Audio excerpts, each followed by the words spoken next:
Hello, everyone, and a truly monumental welcome to this incredibly exhaustive, deeply immersive, and unprecedented deep dive into one of history's most epic, brutal, and ultimately consequential clashes. A true crucible that not only forged individual destinies, but irrevocably reshaped the geopolitical landscape of the entire Mediterranean world, influencing the balance of power for centuries to come, and indeed, impacting the very future of Western civilization, the Great Siege of Malta. This isn't merely a battle, a fleeting incident, or a minor skirmish mentioned in a history textbook. It is a monumental saga of unyielding courage, of strategic brilliance born from desperate necessity, of unimaginable sacrifice, and of sheer human endurance pushed far beyond the limits of what was thought humanly possible, all enacted against truly overwhelming and relentless odds. For 4 grueling, scorching months in the summer of 1565, a tiny, seemingly insignificant island nation, a mere speck on the vast cerulean canvas of the Mediterranean, geographically vulnerable yet spiritually unyielding, its very existence, perched precariously on the edge of extinction, defended by a small but astonishingly resolute force, stood as the absolute last bastion of Christian Europe against the formidable, seemingly unstoppable, and all-consuming might of the Ottoman Empire, an empire that, fresh from its triumphs in Hungary, its expansion across North Africa, and its undisputed mastery of the seas, threatened to engulf the entire Western European continent from the sun-drenched shores of Italy to the distant Iberian Peninsula in its inexorable, fanatical expansion. The air during those sweltering months was thick with the acrid smell of gunpowder smoke, the guttural cries of battle, the chilling stench of death and decay, and the desperate, fervent prayers of thousands. This story, steeped in unimaginable sacrifice, harrowing suffering, profound loss, and ultimate hard-won heroism, serves as a powerful and enduring reminder of what humanity is truly capable of when faced with the gravest, most existential of threats. It is a testament to the indomitable spirit that utterly refuses to bend, utterly refuses to break, and instead chooses to fight until the very last breath, until the very last drop of blood is shed, until the very last stone is overturned, and every defense crumbles around them, believing that death in battle, a glorious martyrdom,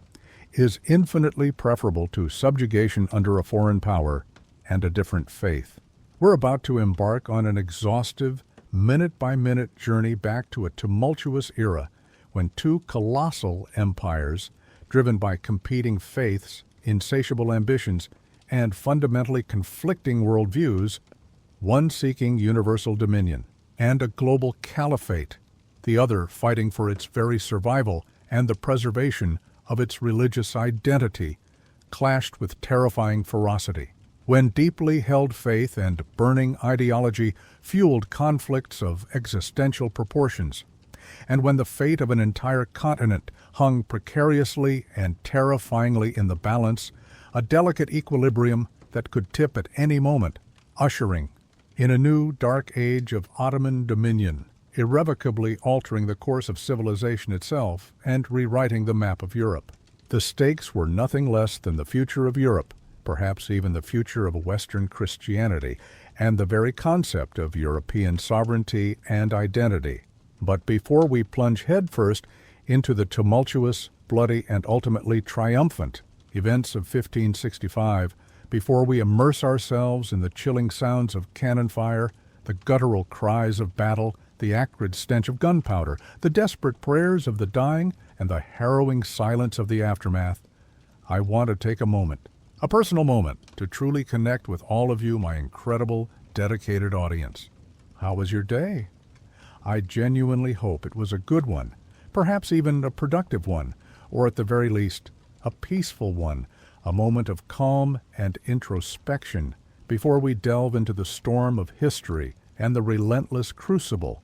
of this siege. And looking far ahead, beyond today, beyond tomorrow, beyond the immediate horizon, what's one significant goal you have for the future? whether it's a grand, audacious ambition that sets your soul alight, like building a new city from the ashes of devastation, or defending a continent from an existential threat, or a small personal aspiration that brings quiet joy and fulfillment, like learning a new skill or reconnecting with loved ones, something truly meaningful that you're striving towards, day by day, step by step, inch by painful inch? Please, let me know in the comments below. I'd absolutely love to hear from each and every one of you to build this community together and share in our collective aspirations, our struggles, and our triumphs, both great and small, personal and historical. Now, with our intentions set and our spirits prepared, let's turn our undivided attention to the pivotal year 1565, to the azure, sun-drenched waters of the central Mediterranean, and to the small, rocky yet strategically invaluable island of Malta, a place that would soon become etched forever into the very fabric of military legend and human endurance, a testament to courage, sacrifice, and what many believe to be divine intervention. To truly grasp the monumental magnitude of the Great Siege, to appreciate the sheer scale of the heroism, the desperation, and the brutal cost, we must first meticulously set the historical stage, comprehending the titanic forces at play, the intricate geopolitical context of the mid-16th century, and the profound strategic importance of this seemingly insignificant cluster of islands. The mid-16th century was a period of intense global upheaval, a tumultuous age marked by the ongoing religious schisms of the Protestant Reformation in Europe, which fractured Christian unity and often led to internal conflicts and devastating wars, distracting monarchs from the external Ottoman threat. Meanwhile, on the other side of the world, European powers were scrambling for control of new trade routes and colonial territories in the Americas and Asia, diverting precious resources and strategic attention away from the traditional battlegrounds. However, in the Mediterranean basin, the primary existential conflict remained the relentless, unchecked expansion of the formidable Ottoman Empire. On one side stood the Ottoman Empire, a veritable colossus that stretched across 3 continents, spanning vast swathes of southeastern Europe, North Africa, and the Middle East, its power and influence radiating across the known world, from the shores of the Adriatic to the deserts of Arabia, a global superpower of its era, commanding immense resources and vast human capital. Its wealth flowed from rich agricultural lands, extensive taxation, and its control of vital international trade routes, all underpinned by a sophisticated, highly centralized administrative system. At its helm was the illustrious Suleiman, the Magnificent, a sultan whose incredibly long and impactful reign from 1520 to 1566 undeniably marked the absolute zenith of Ottoman power, prestige, and territorial expansion. Often compared to other great rulers of the age like Emperor Charles V of the Holy Roman Empire or King Francis VI of France, Suleiman was arguably the most powerful monarch in the world. His court at Constantinople, a dazzling center of culture, science, and military might, renowned for its opulence and intellectual vibrancy. Suleiman, often rightfully referred to as Kanuni, or the lawgiver in the East, due to his comprehensive legal reforms that structured and stabilized his vast, diverse domain, establishing a codified system of justice and administration known as the Canoname, or Book of Laws, which systematized and unified the legal framework across his territories, influenced subsequent Islamic legal codes, and ensured the smooth, efficient functioning of his diverse empire, integrating myriad populations under a single efficient rule. In the West, he was revered and feared as the Magnificent for his unparalleled military prowess, his lavish patronage of arts, architecture, and sciences that transformed Constantinople into a glittering imperial capital adorned with masterpieces by his chief architect Mimar Sinan and the sheer grandeur of his court that dazzled and sometimes intimidated European ambassadors, leaving them awestruck by its opulence and formidable power. He had not only inherited an already vast and formidable empire, but had skillfully and relentlessly expanded it to an unprecedented scale, making it the envy and terror of Christian Europe. His formidable armies, disciplined, well-equipped, and expertly led, often employing the latest military innovations in artillery and engineering, particularly the fearsome Janissaries, his elite infantry, unique for being taken as children from Christian families through the Devshirme system, converted to Islam, and raised as loyal slaves of the Sultan, trained from a young age in the use of firearms, arquebuses and muskets, and absolute obedience, forming a truly terrifying, devoted fighting force. And the skilled Sipahi cavalry, feudal horsemen granted lands in exchange for military service. Fierce and well-equipped with lances, bows, and swords, mounted on fast horses, forming the backbone of his land forces. These forces had stormed through Hungary, capturing key strongholds like Belgrade in 1521, and laying siege to the very gates of Vienna itself in 1529, and again in 1532, though ultimately unsuccessful, a chilling testament to their immense reach and boundless ambition, a stark warning of what lay ahead for the rest of Europe if they did not unite against this common, formidable foe. His navy, under the brilliant and terrifying admirals like the legendary Barbarossa, Hayreddin Pasha, who transformed the Ottoman fleet from a collection of diverse vessels into a truly formidable, disciplined, and technologically advanced naval power, mastering the art of galley warfare and naval logistics, building vast shipyards and training highly skilled crews, and later the equally formidable Dreget Rise, a brilliant corsair turned admiral, renowned for his daring and strategic genius, had established an unassailable dominance over the Mediterranean Sea, systematically dismantling Christian naval power at the Battle of Preveza in 1538 and the Battle of Jerba in 1560, and transforming the central and eastern portions of this vital waterway into what was practically an Ottoman lake, a mare nostrum, that served their trade and military needs, facilitating the unimpeded movement of troops and goods without challenge, threatening all Christian maritime commerce and pilgrimage routes to the Holy Land. The Ottomans, driven by a powerful and intricate blend of aggressive military ambition to expand their territorial control and secure lucrative trade routes, expansive economic imperatives to control vital arteries of commerce and extract resources from newly conquered lands, and fervent religious zeal, the desire to spread the word of Islam and extend the Dar al-Islam, the House of Islam, to all corners of the known world, viewing their conquests as divinely ordained, a sacred duty to bring the true faith to the infidel, to create a universal empire, a global caliphate, saw themselves as the rightful heirs to the legacy of the Roman Empire, destined, they believed, to bring the entire world under the unifying banner of Islamic rule. Their expansionist policies were relentless, methodical, and profoundly effective, employing a blend of overwhelming military force, shrewd diplomacy that masterfully exploited Christian divisions and rivalries, often allying with Protestant powers against the Catholic Habsburgs,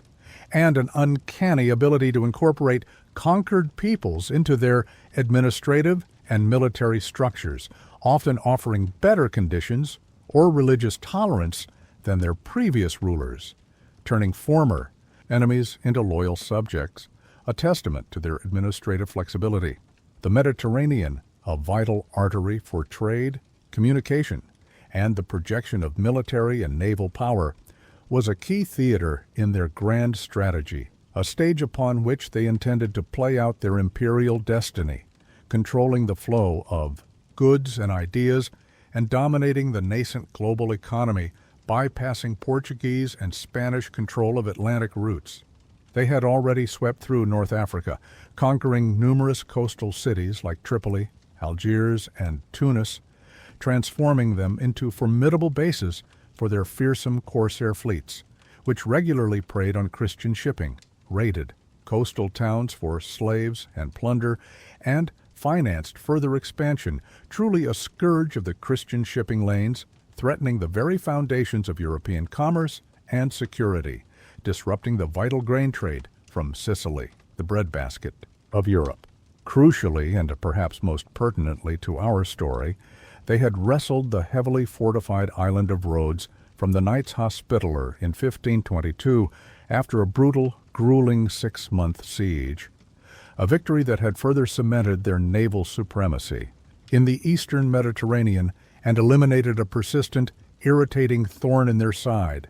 a direct challenge to their dominance. For the Ottomans, therefore, the capture of Malta represented the final, critical, strategic piece of the puzzle to secure their unchallenged control over the central Mediterranean,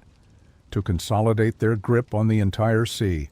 and to eliminate the last major Christian privateering base that served as a constant threat to their shipping and a refuge for Christian slaves, a constant source of embarrassment. Its fall would effectively sever crucial Christian communication lines between Spain, Italy, and the Levant, isolating vital Christian outposts and trade routes, thereby opening a direct and unhindered path to Sicily, and from there, potentially,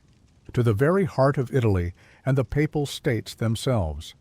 a direct existential threat to the Pope, to Rome, and to the established order of Catholic Europe, a threat that haunted the dreams of many a cardinal and king, promising a future of religious and political upheaval. Its capture would not only solidify their naval supremacy, but also eliminate a persistent, annoying Christian outpost that constantly harassed their shipping, serving as a hub for privateers and a refuge for Christian slaves, and strike a devastating psychological blow to Christian morale across the entire continent, potentially paving the way for further easier conquests and the ultimate subjugation of Europe, forever altering the balance of power and changing the face of the Christian world, perhaps even turning the entire Mediterranean into a new Ottoman lake, effectively cutting off Europe from the east. On the opposing side were the Knights Hospitaller, officially known in full as the Sovereign Military Order of Malta, or more simply, the Order of St. John of Jerusalem, of Rhodes, and of Malta. This was no ordinary military force. They were a truly unique and hybrid blend of monastic order and crusading army, a religious military organization forged in the crucible of the Crusades in the Holy Land. Their origins traced back to the early 12th century, to a humble hospice, established in Jerusalem to care for sick and impoverished Christian pilgrims, hence their name Hospitaller, a charitable and humanitarian mission that predated their military function, reflecting their foundational vow to serve the poor and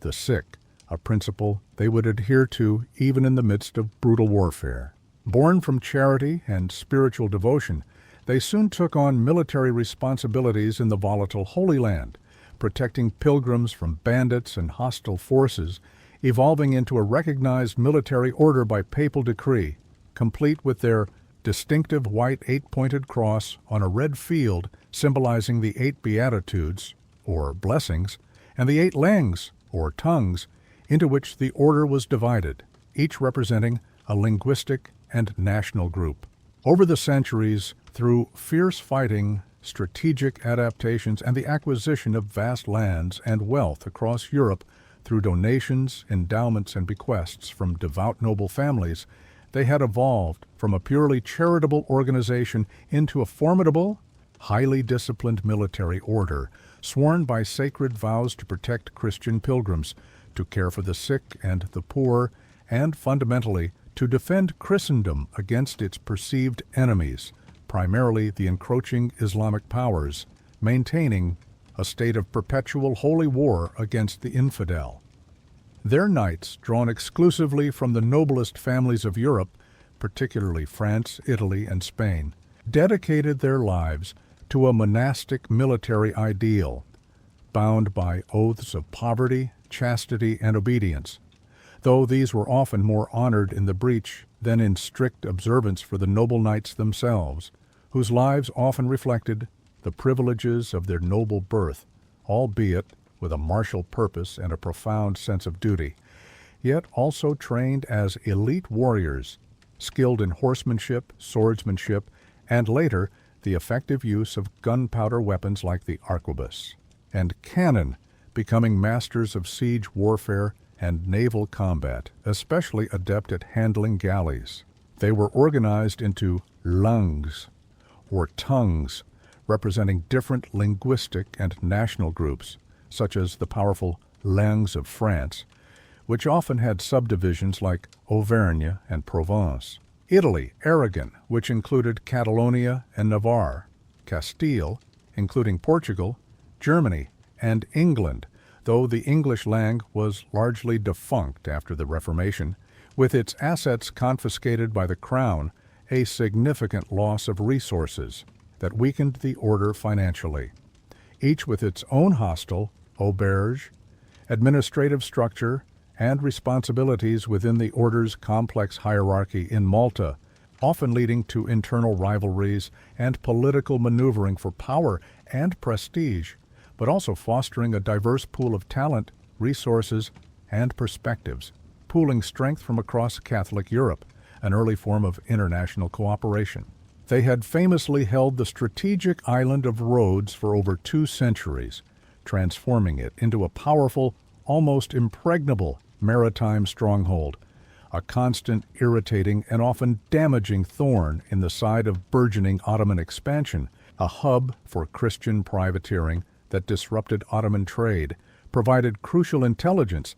and even launched small-scale raids into Ottoman territory, directly challenging the Sultan's authority and prestige, acting as a veritable barrier. In the eastern Mediterranean, a symbol of Christian defiance. Their forced expulsion from Rhodes in 1522 by Suleiman himself after a brutal, grueling 6-month siege where they displayed incredible tenacity and earned the Sultan's grudging respect for their valiant defense. Suleiman famously offered the surviving knights safe passage, an act of chivalry that shocked some of his own commanders and highlighted his desire to avoid further bloodshed. Though a devastating defeat and a profound loss of prestige and resources paradoxically cemented their reputation for unparalleled valor, tenacity, and unyielding resistance against overwhelming odds across Europe, earning them the admiration of their allies and the fear of their enemies, making them legendary figures of Christian resistance. Homeless and dispossessed, their numbers dwindling, their morale tested by 8 long itinerant years of wandering across Europe, a knightly order without a fixed home, dependent on handouts from various monarchs and the Vatican, their very identity challenged, they sought a new, permanent base from which to continue their holy war, their sacred mission, their very existence hanging by a thread, relying on the charity of European monarchs. In 1530, the Holy Roman Emperor Charles V, a pragmatic and shrewd ruler who, despite his reservations about a monastic order with quasi-independent military power, which could sometimes challenge his own imperial authority and divert resources from his wars with France or the German Protestants, already a huge strain on his sprawling empire, recognized their undeniable strategic value as a bulwark against Ottoman expansion in the Western Mediterranean, a vital outpost for Christendom that could act as a tripwire and an early warning system for his sprawling Sicilian and Neapolitan territories. He reluctantly granted them the barren rocky islands of Malta and Gozo, along with the North African port of Tripoli, which they would later lose to the Ottomans in 1551, a stark reminder of their precarious position in the region and highlighting the constant threat, demonstrating Ottoman resolve in the area in perpetuity as a feudal grant for which they famously paid a symbolic annual tribute of a single Maltese falcon, presented to the Viceroy of Sicily on All Saints' Day, a curious blend of feudal obligation and religious symbolism, establishing their tenuous claim to sovereignty and their strategic dependence. Malta, then a desolate and relatively unfortified outpost, lacking in fertile land and fresh water, its existing defenses primitive and medieval, like the rudimentary Castrum Maris, a small, crumbling fort that would later be expanded into Fort T. St. Angelo, a far cry from the lush, fertile, and well-developed roads, with its established infrastructure, vibrant economy, and powerful fortifications. But it possessed one invaluable, irreplaceable asset: its magnificent natural harbors, particularly the Grand Harbor, a deep, sheltered, and easily defensible anchorage that could accommodate large fleets and offered superb defensive potential, a geographic feature that would prove to be its ultimate salvation and the key to its survival against the might of the Ottoman Empire, transforming a barren rock into an impenetrable fortress that would defy an empire and change the course of history. Upon their arrival in 1530, the knights, numbering only a few hundred fighting men, predominantly French, Spanish, Italian, and German noblemen organized into their distinct langues, set about the arduous, costly, and critically urgent task of transforming Malta into a new bulwark of Christendom. They initially settled in Birgu, a small town on the Grand Harbor, establishing their auberge, halls for each langue, churches and administrative buildings, slowly but surely adapting it from a relatively open fishing village to a nascent fortress capable of resisting minor incursions. Their efforts were hampered by limited funds, a constant struggle for an order that had lost most of its Rhodian wealth, and the sheer difficulty of building on the island's hard, rocky terrain. They were led by a Grand Master, a figure of immense spiritual authority, strategic vision, and military leadership, elected for life by the Council, who held absolute power within the order, acting as both spiritual guide and military commander, a living embodiment of the order's mission to defend the faith. In 1557, this incredibly heavy mantle fell upon the shoulders of Jean Parisot de Valette, a man whose name would forever be synonymous with the island's heroic defense and ultimate triumph, a name that would become legend throughout Europe and, beyond, etched into the very fabric of military history as one of the greatest commanders of all time. Valette was not merely a leader. He was a seasoned, battle-hardened veteran of the order, a survivor of the brutal siege of Rhodes, having witnessed firsthand the ferocity of Ottoman warfare and the devastating power of their artillery and siege tactics. Crucially, he was a man who had personally endured the harsh, soul-crushing realities of Ottoman captivity as a galley slave for a year in the 1540s, shackled to an oar, forced to row under the whip, experiencing the depths of human degradation and the brutal efficiency of the Ottoman war machine, a profound and formative experience that stripped him of all illusion and instilled a fierce, unyielding resolve. This brutalizing experience had not broken him. Instead, it stripped away all illusion and forged in him an iron will, an almost fanatical determination, a profound, intimate understanding of his formidable enemy's psychology and tactics, and an unshakable, almost messianic belief in his divine mission as a defender of the faith, a true knight of Christ chosen by God for a sacred purpose. He was, by all accounts, a brilliant strategist, a strict disciplinarian who demanded absolute obedience, courage, and piety from his men, yet also possessed a deep paternal care for his soldiers, sharing their hardships and inspiring their loyalty through his own unwavering example. He was an inspiring leader who commanded the absolute respect and unwavering loyalty of his knights, not through fear, but through his own unblemished example of courage, piety, tireless dedication, and unwavering presence on the front lines, often fighting alongside the common soldiers, a sword in one hand, a crucifix in the other, leading by personal example and sharing their every hardship. From the very moment he assumed the office of Grand Master, Valette understood with chilling clarity that an Ottoman attack on Malta was not a matter of if, but an absolute certainty of when. He had seen their methodical expansion, their relentless pursuit of dominance in the Mediterranean, and knew that Malta, as the last Christian stronghold in the Central Sea, strategically placed to intercept Ottoman shipping, would inevitably be their next target. A persistent thorn that needed to be plucked from their dominion. His preparations intensified with a feverish urgency, knowing time was short and resources agonizingly limited, relying heavily on the order's own dwindling funds and the unwavering loyalty of the Maltese people. He immediately embarked on an ambitious, costly, and critically urgent program of fortification, strengthening existing medieval defenses like the Castrum Maris, renamed Fort St. Angelo and significantly expanded and modernized into a formidable bastion, its walls rebuilt and reinforced to withstand cannon fire, and building entirely new ones from scratch, often personally overseeing the construction,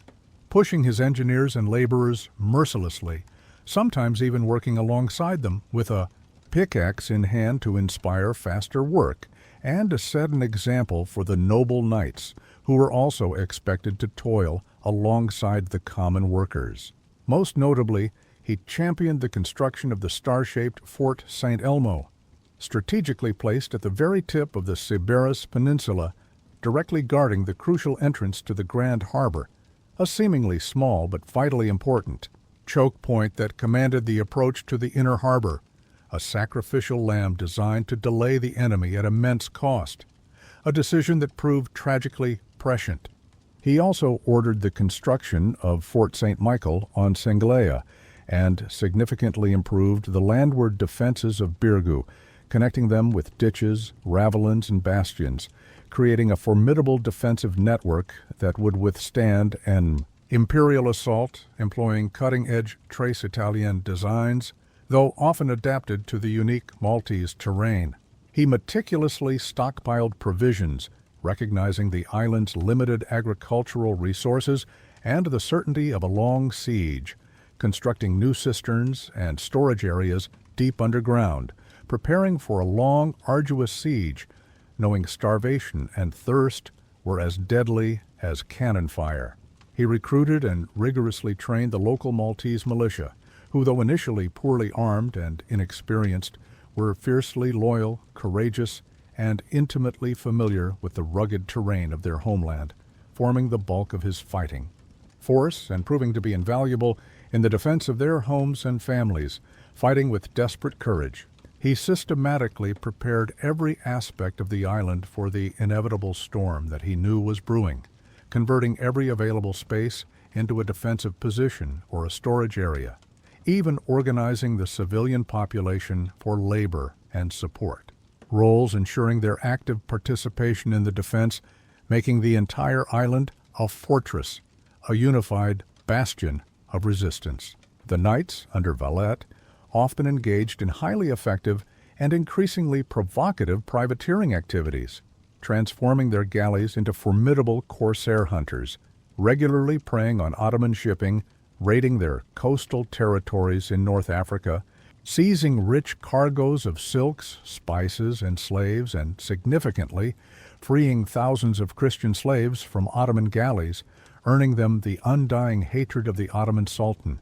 who saw them as nothing more than glorified pirates operating, under the guise of religion, a constant affront to his authority and a challenge to his control of the Mediterranean. These audacious acts, while providing much-needed funds for their fortifications and maintaining the knights' martial edge and fearsome reputation, served as a constant, aggravating provocation, a persistent irritant that confirmed Ottoman suspicions and ensured that Malta remained squarely and prominently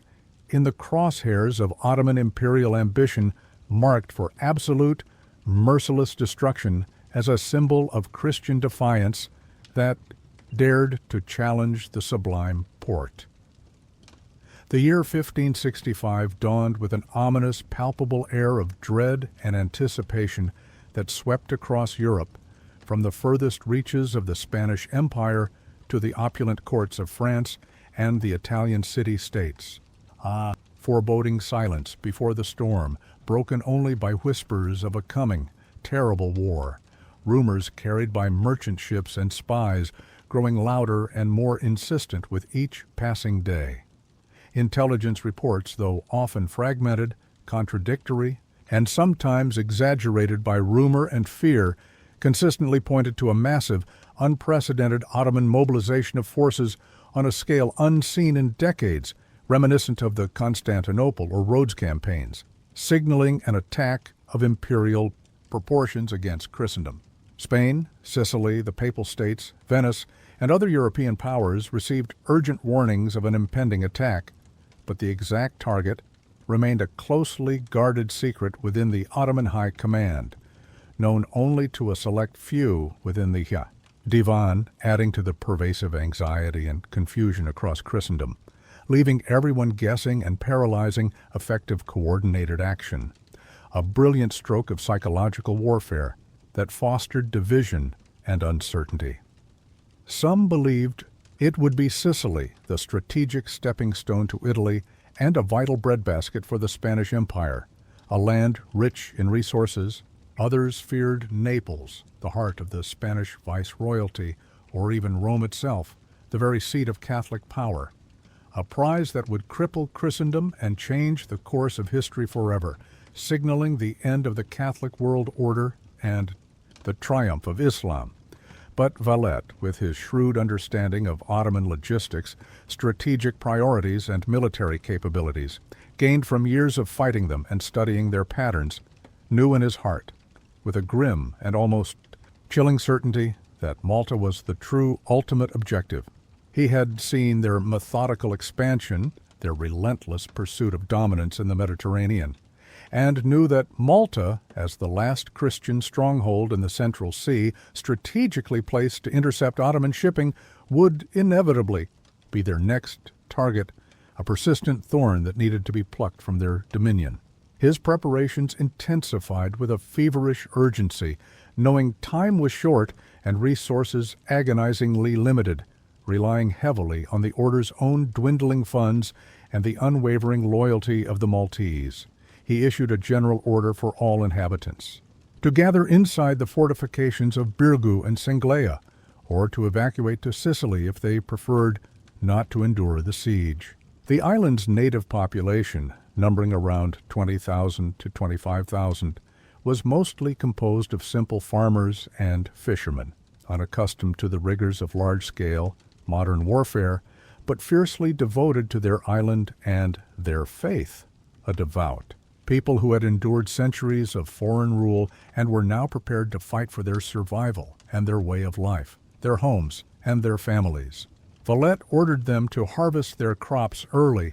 ensuring a reserve of food before the arrival of the enemy, to bring their precious livestock and all their movable goods within the fortified walls of Birgu and Senglea, the main urban centers, and to gather whatever water and provisions they could possibly collect from wells and cisterns, knowing water would be critically scarce during a siege. Many civilians were evacuated to Sicily as a precautionary measure, often against their will, a painful separation from their homes and livelihoods,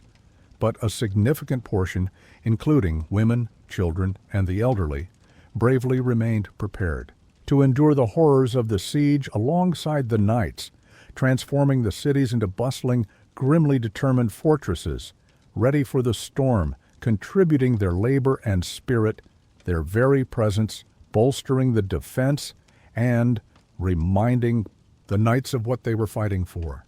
The total fighting force at Valette's disposal was desperately small when compared to the impending threat, a mere handful against an empire. Approximately 500 to 600 knights, the core of the order's fighting strength, drawn from various longus, seasoned and zealous warriors, many of whom were veterans of previous conflicts and had survived Rhodes, a hardened core. Around 400 professional mercenary soldiers, a mix of Italian, Greek, Spanish, and German, arquebusiers, pikemen, and engineers,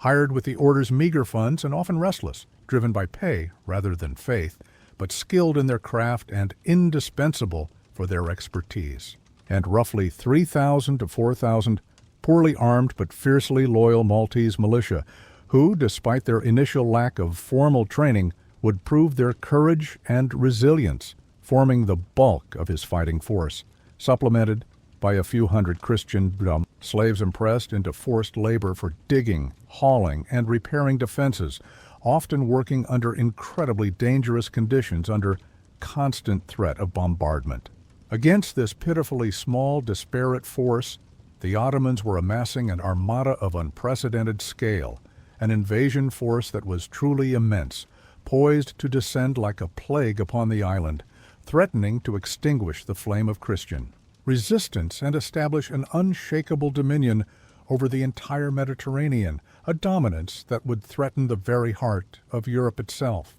Turning the continent into another Ottoman province, the Ottoman fleet, assembled from across their vast, far-flung empire, from the bustling shipyards of Constantinople to the distant Barbary coast, was truly a sight to behold, a terrifying spectacle. Of imperial might, an armada such as the Mediterranean had rarely seen,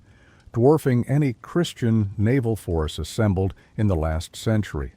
A floating city of war, an instrument of God's will to those who sailed it. Estimates vary among historians, but it consisted of around 180 to 200 galleys, galleots, fustas, and other formidable transport vessels, their sails emblazoned with crescents, and the Sultan's tughra, their decks bristling with weaponry, carrying an invasion force conservatively estimated at between 30,000 and 40,000 elite janissaries. The Sultan's highly trained, disciplined infantry, known for their fanaticism, their distinctive uniforms, and effective use of firearms, often equipped with the latest arquebuses and cannons.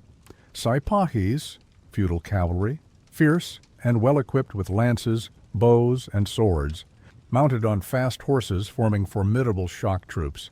Akinjis, light cavalry for raiding and scouting, known for their swift, devastating attacks, often used to cut off lines of retreat or supply, and other crack troops from various regions of the empire, including Anatolian and Rumelian regulars, along with a vast, bewildering array of the latest siege artillery, including colossal basilisks, known for their immense stone shot, capable of pulverizing walls with a single blow turning stone to dust. Various culverins, longer, more accurate cannons for breaching fortifications from a distance, demi-culverins, and even early mortars, designed to fire projectiles over walls in high arcing trajectories, ideal for shelling besieged cities and causing internal damage, disrupting enemy morale. Thousands of engineers, sappers, skilled miners, laborers, and mountains of supplies, ammunition, and provisions to sustain an army for months. A truly monumental logistical undertaking that stretched the empire's resources to their limits. This was arguably the largest naval expedition mounted by the Ottoman Empire since the fall of Constantinople in 1453, a testament to Suleiman's absolute commitment to conquering Malta and removing this persistent Christian challenge, viewing it as a critical step towards further European conquest and the realization of his imperial vision, a final crowning triumph in his long, glorious reign. The supreme commander of the land forces was Mustafa Pasha, an elderly but highly experienced general who had fought in numerous campaigns across the empire, known for his methodical approach, his cautious temperament, and his reliance on slow, systematic siegecraft, a stark contrast to his co-commander, which would prove problematic and lead to fatal delays and internal friction that undermined their efforts. Commanding the formidable Ottoman fleet was Piali Pasha, a younger, highly skilled admiral, a veteran of the decisive naval victory at Jerba in 1560 against a Spanish fleet, known for his boldness, his naval acumen, and his ambition, often clashing. With Mustafa over strategy and precedence, driven by a desire for personal glory and swift action. Crucially, and ominously for the knights, the expedition was also joined by the legendary corsair Dragut Reis, the drawn sword of Islam, a figure whose name alone struck terror and respect across the entire Mediterranean, renowned for his daring raids, his unparalleled strategic brilliance, and his mastery of siege warfare. Dragut, who had once held Tripoli under his personal rule as a semi-independent pirate king and had terrorized Christian shipping for decades, disrupting trade routes and taking countless captives, was undoubtedly the most brilliant strategist and tactician among the Ottoman commanders, a true genius of naval warfare, raiding, and siegecraft, with decades of invaluable experience against Christian strongholds across the Mediterranean. His presence underscored the immense importance Suleiman placed on this campaign, considering it a personal crusade and entrusting its success to his most capable commanders, believing Dragut's expertise was indispensable for overcoming the Knights' formidable defenses, especially given their reputation. Dragut's vast experience in combined arms operations, particularly in siege warfare and amphibious landings, was deemed absolutely invaluable to the success of the enterprise, almost a guarantee of victory, a strategic asset beyond measure, and his initial tactical advice would shape the early bloody phase of the siege, leading to one of its most tragic episodes for both sides, but ultimately proving strategically sound. The sheer scale of the undertaking, the combined might of these seasoned commanders, and the immense resources committed by the Sultan signaled the Ottoman Empire's unwavering, absolute resolve to crush the Knights of Malta once and for all, eliminating this persistent Christian outpost from the central Mediterranean at any cost, and securing their dominion over the waves for centuries to come, thereby controlling the heart of global commerce and power, a prize beyond measure, a definitive statement of their imperial might and their ambition for universal empire. On May 18, 1565, a date forever etched in Maltese history, echoing down through the centuries, the massive Ottoman fleet appeared on the horizon, a terrifying and awe-inspiring spectacle of countless sails and oars blotting out the morning sun, stretching as far as the eye could see, a black cloud of ships consuming the eastern horizon, casting a long, ominous shadow over the island, silencing all other sounds with its immense, silent presence, save for the rhythmic creak of timbers and the splash of countless oars cutting through the water. It was a moment of profound dread for the defenders standing on the ramparts, a chilling sight that signified the beginning of the end of their peace, the long-anticipated storm finally breaking, but also one of grim, unyielding determination, a realization that their years of meticulous preparation were now to be tested in the ultimate crucible of fire, blood, and steel. They had prepared for this very moment for years, stockpiling food, building fortifications, training their small forces, refining their strategies, holding countless prayers, attending masses, and now the moment of truth had finally arrived, shattering the morning calm with its ominous presence. The fleet initially anchored in Marsaxlokk Bay, on the relatively exposed southeastern side of the island, a spacious and sheltered anchorage that could accommodate their vast numbers of ships and allow for massive landings of men and materiel protected from the prevailing northwesterly winds. Mustafa Pasha, with the bulk of his army, immediately began the laborious and complex landing operations, disembarking thousands of troops, horses, heavy artillery pieces, and vital supplies. A logistical feat of immense proportions that took days, establishing a massive tent city on the shores, a hive of ceaseless activity as the great war machine unloaded, men swarming across the beaches like ants, setting up their camp, digging entrenchments, and establishing supply depots. Piali Pasha's fleet, meanwhile, meticulously scouted the coastline, probing for weaknesses, surveying the defenses of the Grand Harbor, assessing where to establish their crucial artillery batteries to best effect, seeking the perfect vantage points on the surrounding high ground to pound the Christian strongholds, a slow, methodical survey. The first critical strategic decision for the Ottomans was where to establish their primary base of operations and, crucially, where to launch their main assault. Mustafa Pasha, perhaps eager for a quick, decisive blow to impress the Sultan and, secure an early victory, initially intended to directly attack Burgu and Sanglea,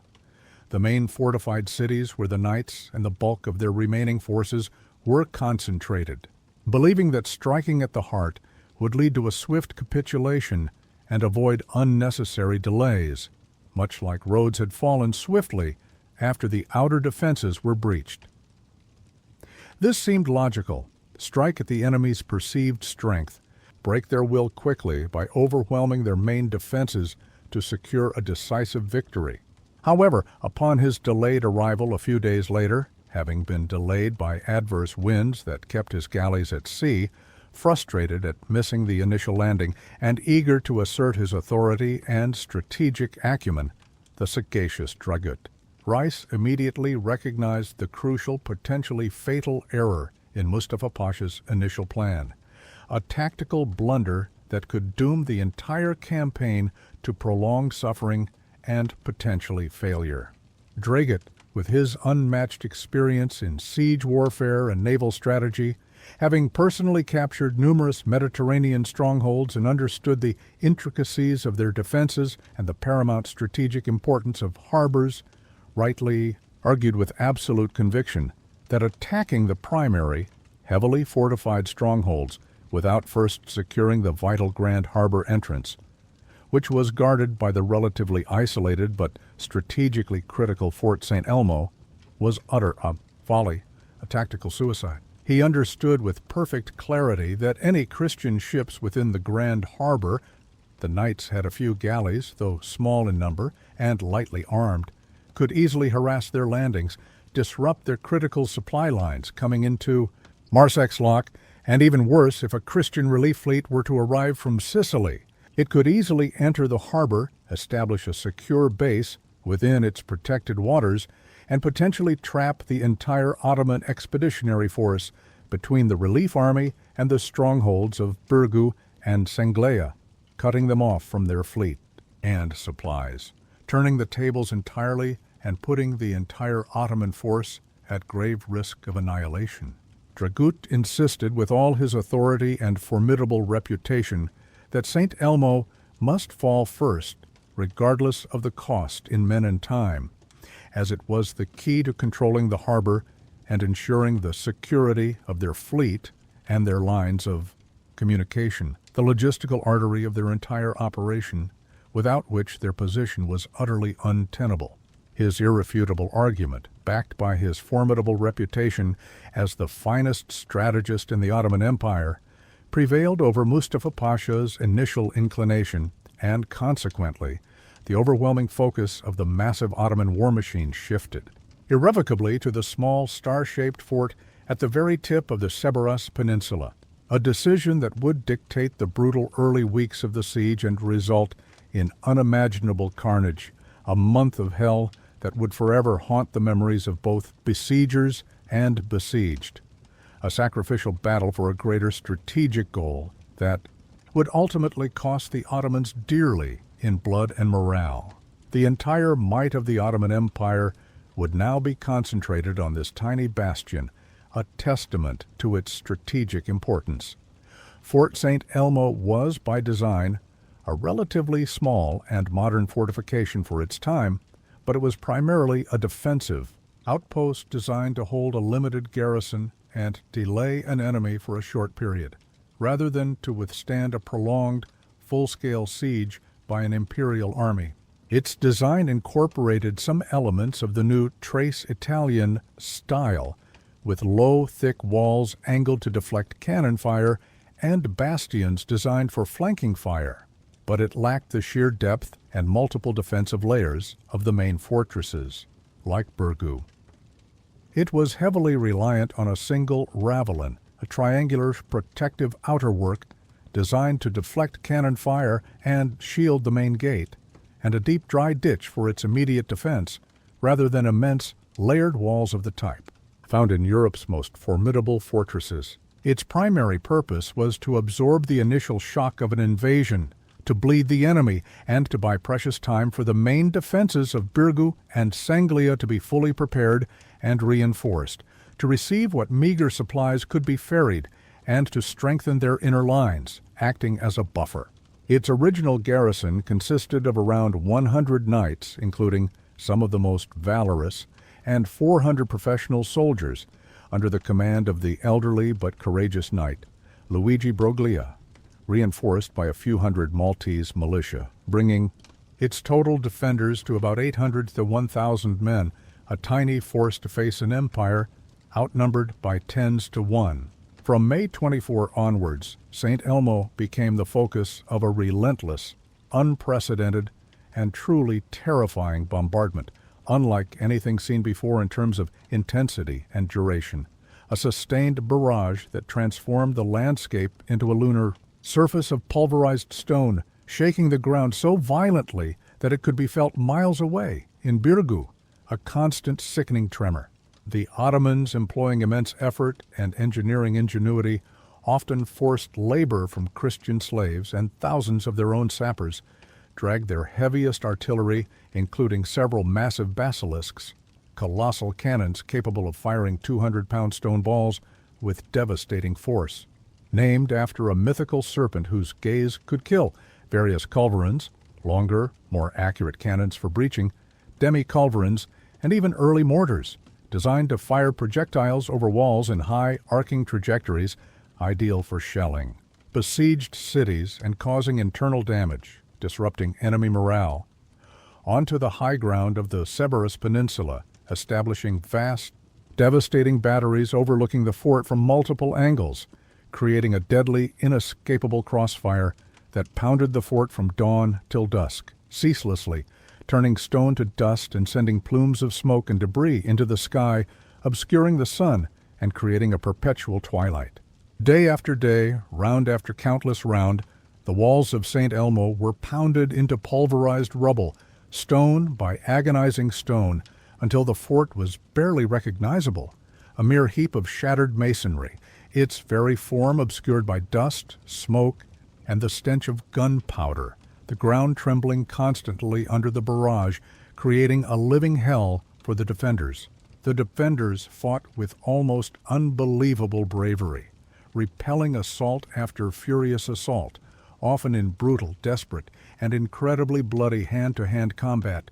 within the ever-widening breaches, using every available weapon and even their bare hands, resorting to throwing rocks and dust, or fighting with broken swords and pikes, making every inch of ground a battleground, a testament to sheer will and the desperation of men fighting for their lives and their faith. Casualties mounted rapidly and horrifyingly on both sides, transforming the fort into a charnel house, a landscape of death, with the bodies of Ottoman soldiers piling up outside the breaches like grotesque ramparts, and the defenders' ranks dwindling daily, their spirits tested to the extreme, pushed beyond human limits of endurance, suffering from lack of sleep, food, and water, their faces etched with exhaustion and determination. Valette, watching with a heavy heart and growing dread from across the grand harbor in Birgu, was faced with an agonizing, almost impossible dilemma. St. Elmo was absolutely crucial for delaying the Ottomans, for buying precious time for the Ionim main defenses of Birgu and Senglea to be fully prepared and reinforced, to receive what meager supplies could be ferried. But reinforcing it meant risking his entire, already perilously small main force, which was composed of the irreplaceable core of the Order's Knights, the very foundation of their resistance. He could not afford to lose experienced fighting men. Needlessly, yet St. Elmo had to hold, to bleed the enemy, to sacrifice itself for the greater good of the entire island. A grim, agonizing calculation that placed the lives of hundreds against the survival of thousands, a decision that weighed heavily on his soul, causing him sleepless nights. Despite the immense dangers and the constant threat of Ottoman fire, he sent small, daring contingents of volunteers, along with vital supplies and fresh ammunition, across the harbor under the perilous cover of darkness, a journey fraught with extreme risk from Ottoman patrols and cannon fire that swept the waterways, illuminated by the flashes of explosions, a race against death and time, a testament to their mutual loyalty. These acts of daring reinforcement, though costly in lives and material, provided crucial psychological boosts to the besieged garrison, giving them the strength to continue fighting for another day, another hour, another minute, knowing they were not forgotten and that their sacrifice was not in vain, that their brethren stood with them in spirit and prayer, inspiring a final, desperate defiance. The fighting for St. Elmo was characterized by extreme ferocity and unbridled savagery. On both sides, a testament to the high stakes involved in the religious fervor, driving both combatants, a battle of wills as much as of arms. The Ottomans launched continuous charges, wave after relentless wave of janissaries, their elite infantry, pouring into the breaches, attempting to overwhelm the defenders through sheer numbers and fanatical determination, often urged on by their religious leaders and officers promising paradise to martyrs. Their terrifying screams of "Allah! Allah!" echoing across the battlefield, driving them forward over the bodies of their fallen comrades. The knights and their soldiers, though exhausted, wounded, and rapidly dwindling in number, their armor battered and bloody, their faces grim with fatigue, met each assault with a desperate, often suicidal counterattack, frequently using devastating, improvised weapons such as firepots filled with burning tar, boiling pitch, scalding water, quicklime, which blinded and burned, and early explosive devices like grenade-like containers against the attackers, turning the breaches into infernos and blinding their foes, creating a wall of fire, agony, and desperate resistance, making the ground slippery with blood and scorched flesh, a gruesome tableau of carnage and suffering. The relentless Mediterranean sun beat down mercilessly, adding to the torment of the defenders, who suffered terribly from thirst, exhaustion, heat stroke, and the suffocating heat and smoke of the constant battle, compounded by the sickening stench of death and decaying bodies that lay unburied in the rubble, attracting flies and spreading disease rapidly through their already weakened ranks. One particularly tragic and pivotal event occurred on June 18th, when a critical blow was dealt to the Ottoman command. While meticulously inspecting the siege lines and conferring with Mustafa Pasha near a newly constructed battery overlooking the fort, the brilliant and revered Dragut Reis was fatally wounded. Accounts vary, but it's widely believed he was either struck by stray friendly fire from an Ottoman battery that misfired, a tragic accident that often occurred with primitive artillery in the chaos of battle, or, as some accounts suggest, by a shard of rock dislodged by a well-aimed knight's cannonball fired from Fort St. Angelo across the harbor, a bitter irony given his insistence on capturing St. Elmo first, and his strategic brilliance being undone by the very objective he sought. His death was an utterly devastating, irreplaceable loss for the Ottomans, removing their most experienced, sagacious, and astute strategist at a critical juncture in the siege, a tactical genius who had personally directed much of the fighting, and whose plans were proving effective, leaving a void in leadership that could not be filled, a void that would plague their remaining efforts. It plunged Mustafa Pasha into profound despair, eroding his already shaky confidence and leading to further hesitation and indecision, and undoubtedly contributed to some of the strategic blunders, poor judgments, and internal conflicts that plagued the Ottoman command in the subsequent phases of the campaign, as his clear-sighted, decisive counsel was no longer available to mediate between Mustafa and Piali, exacerbating their existing rivalries. Despite this immense setback, the Ottoman assault on St. Elmo continued unabated, driven by Mustafa's desperation to complete the task set by Dragut and avoid further delay and the Sultan's wrath, fearful of the consequences of failure and the shame of withdrawing from such a small fort after so much investment. The fort was by now almost completely flattened, its defensive structures pulverized into unrecognizable mounds of stone and timber, its very silhouette erased by the bombardment, resembling a lunar crater, its defenders fighting amidst a swirling sea of rubble and corpses, their ranks decimated to the point of extinction.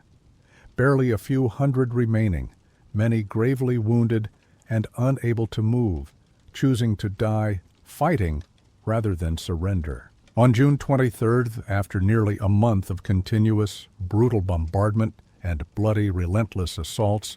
the Ottomans launched their final overwhelming attack,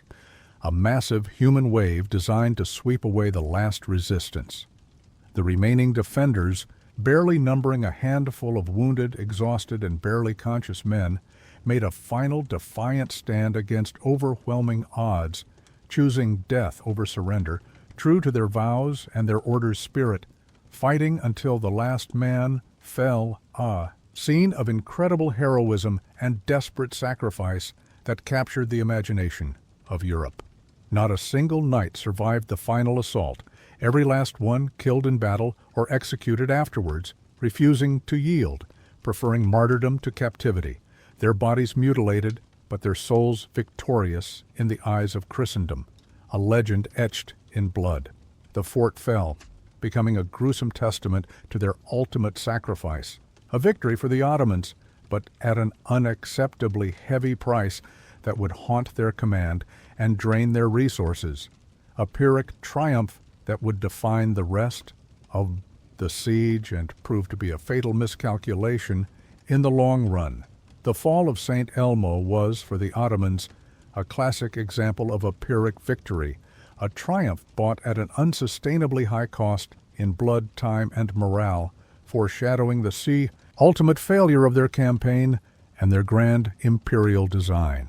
It had cost them dearly, not just in terms of the irreplaceable loss of Draghet Rice, whose tactical brilliance was sorely missed throughout the rest of the campaign, leaving a void in leadership that could not be filled, but also in an estimated 8,000 to 10,000 of their finest troops,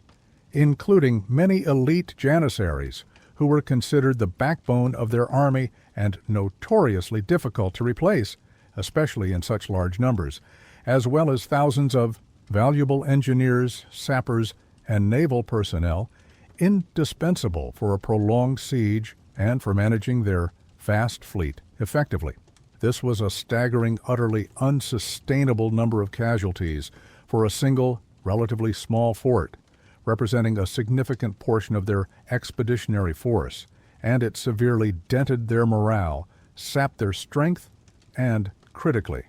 delayed their overall campaign by a vital, precious month, pushing them deeper into the scorching Maltese summer and giving the knights more time to prepare their main defenses and hope for relief from Europe, time they desperately needed and put to good use. The brutal aftermath also served as a chilling, horrific warning to the remaining defenders. The Ottomans, in a horrific display of calculated savagery designed to terrorize and break the spirit of the remaining defenders in Birgu and Singleya, decapitated the remaining knights and soldiers found alive after the fort's fall, impaling their heads on stakes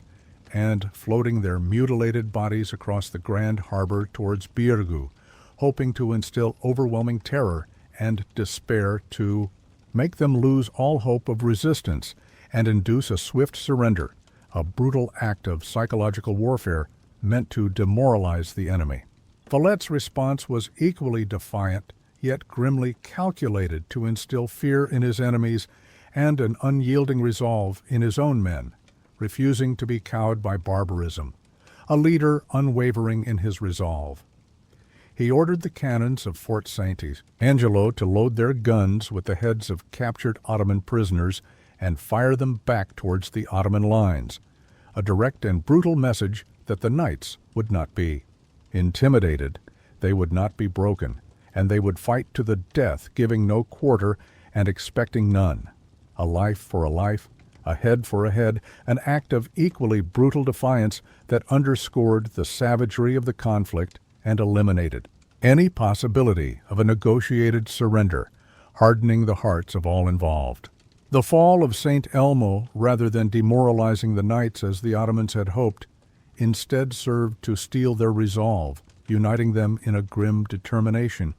as they witnessed the barbarity firsthand and swore vengeance for their fallen. Brethren, hardening their hearts and sharpening their blades for the coming inevitable onslaught, prepared to die for their faith and their island,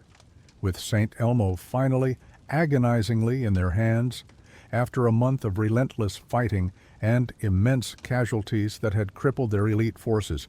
and exacted a heavy toll on their leadership. The Ottomans moved on to their main ultimate objective, the heavily fortified peninsulas of Birgu, also known as Città Vittoriosa, or Victoria City, a name it would proudly bear after the siege,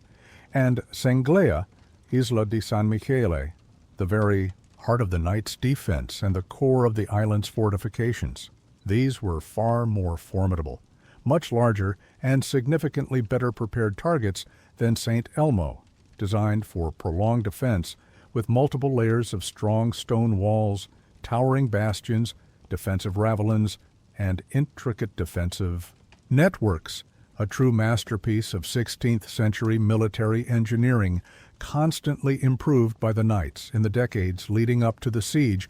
with the latest techniques from Italian and French military architects like Laparelli and Bellarmine. Birgu, where Valette had his headquarters in the Grand Master's Palace, was dominated by the imposing ancient Fort St. Angelo, a massive stronghold that guarded the inner reaches of the Grand Harbor, its towering walls and formidable cannons, capable of sweeping the entire harbor entrance and providing crucial covering fire for the other defenses, a true citadel within the city, almost a fortress unto itself, providing an invaluable refuge. Senglea, a narrow elongated peninsula jutting into the harbor, was protected by the formidable Fort St. Michael, also known as the Post of Castile for the Langue, responsible for its defense, a point of pride and responsibility, and various newly constructed bastions bristling with cannon and prepared for desperate defense, a natural fortress shaped by the sea and reinforced by human ingenuity, its strategic location making it particularly vulnerable to amphibious assault from the surrounding waters. The two peninsulas were separated by a narrow creek known as the French Creek, or Dockyard Creek today, which provided excellent deep-water access, a potential entry point for Ottoman galleys into the inner harbor, a critical weakness Valette had foreseen. Valette, demonstrating his strategic foresight, had ordered a massive, heavily armored chain boom stretched between two strong points at the mouth of the creek to be secured across its entrance, preventing Ottoman galleys from entering the inner harbor and directly assaulting the cities from the sea, forcing them to attack by land, where their numbers would be less of an advantage due to the confined spaces and choke points. He had also ingeniously constructed a pontoon bridge, a floating causeway made of boats and timber connecting Birgu and Senglea, allowing for the rapid and crucial movement of troops, supplies, and the wounded between the two embattled cities, ensuring mutual support and reinforcement during attacks, a vital lifeline that could be raised or lowered as needed, allowing for strategic flexibility in deploying their limited forces. The defenders now numbered around 700 knights and regular soldiers, their numbers terribly reduced and many already wounded, but tempered by the trials of St. Elmo, hardened by suffering and united in grim determination, understanding the gravity of their situation and the absolute sacrifice demanded of them. These were supplemented by several thousand Maltese militia, who, despite their initial lack of formal training, had gained invaluable brutal experience during the St. Elmo phase and were now hardened veterans, fiercely determined to protect their homes, their families, and their faith, fighting with a desperation born of self-preservation and a profound connection to their land. Crucially, many courageous women, children, and the elderly also played vital, often unheralded roles in carrying supplies to the ramparts, tending to the wounded in makeshift hospitals set up in churches and cellars, preparing food from meager rations, repairing defenses under fire by hauling stones and mortar,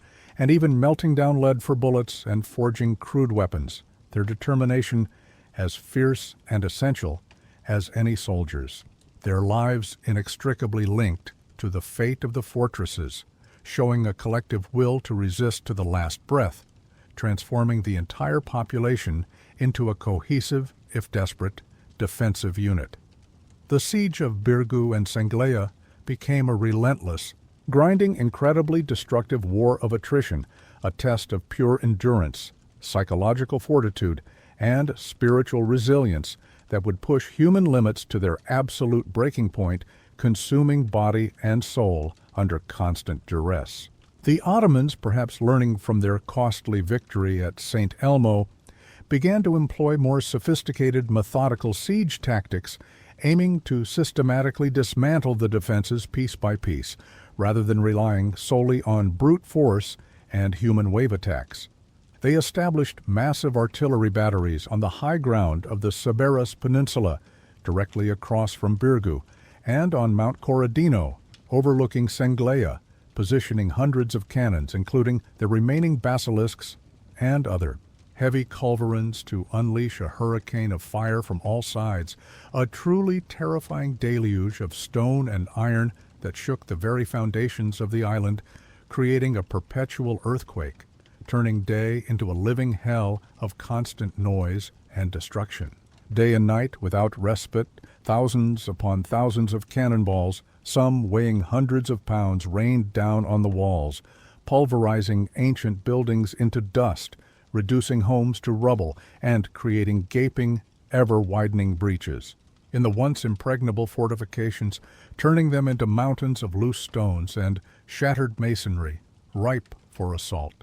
The constant, thunderous bombardment was physically and psychologically debilitating, a ceaseless terror that left no one untouched, shaking the very foundations of the earth and eroding the will to resist, disrupting sleep and sanity, inflicting shell shock on all. The defenders had to endure not only the shattering, earth-shaking impact of the cannonballs, the flying shrapnel, and collapsing masonry, but also the incessant, maddening noise that made conversation impossible and sleep a distant memory. The pervasive dust and smoke that choked their lungs, and the constant, overwhelming fear of the walls crumbling around them at any moment, burying them alive. Sleep was a luxury, rest a fleeting dream, and the air was perpetually thick with the smell of gunpowder, sweat, blood, and death, a constant reminder of their precarious existence, turning the cities into a living tomb. In addition to the devastating artillery barrage, the Ottomans launched a terrifying series of massive land and amphibious assaults, often coordinated to split the defenders' attention and overwhelm them from multiple directions simultaneously. A truly ambitious and dangerous strategy designed to create chaos and break through the defenses. Mustafa Pasha ordered his skilled engineers and thousands of impressed laborers, many of them Christian slaves forced to work under perilous conditions, under the threat of the whip and summary execution for slacking, to dig extensive trenches and sap mines towards the walls, aiming to undermine and collapse significant sections of the fortifications, creating easy entry points for their infantry. The knights, anticipating this classic siege tactic from their experiences in Rhodes, employed their own engineers, often led by skilled Spanish and Italian military engineers like Francesco Laparelli, and Maltese laborers to counter mine, digging, their own tunnels to intercept the Ottoman efforts, engaging in a subterranean war beneath the surface, a dark, hidden battle fought in claustrophobic tunnels. This led to brutal, claustrophobic, and often deadly underground tunnel warfare, fought in suffocating darkness with pickaxes, shovels, daggers, and even bare hands.